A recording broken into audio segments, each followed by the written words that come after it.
கிருஷ்ணகிரி மாவட்டம் ஹொசூர் அருகே தொட்டமஞ்சி மலை கிராமத்தில் 46 வயது நபருக்கு மூன்றாவதாக திருமணம் செய்து வைக்கப்பட்ட 14 வயது சிறுமியை குழந்தைகள் நல குழுவினர் மீட்டார்கள்.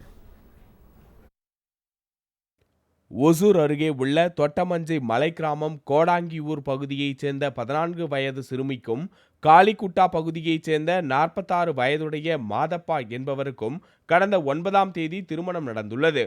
இது பற்றி தகவல் அறிந்த மாவட்ட குழந்தைகள் நல குழுவினர் நேற்று கோடாங்கியூர் சென்று சிறுமியின் குடும்பத்தினரிடம் விசாரணை நடத்தினர். அப்போது 14 வயது சிறுமிக்கும் 46 வயதுடைய மாதப்பாவிற்கும் மூன்றாவது திருமணம் நடந்தது தெரிய வந்தது. விசாரணையின் முடிவில் அதிகாரிகள் சிறுமியை அங்கிருந்து மீட்டு கிருஷ்ணகிரியில் உள்ள குழந்தைகள் நல அலுவலகத்திற்கு அழைத்து சென்றனர்.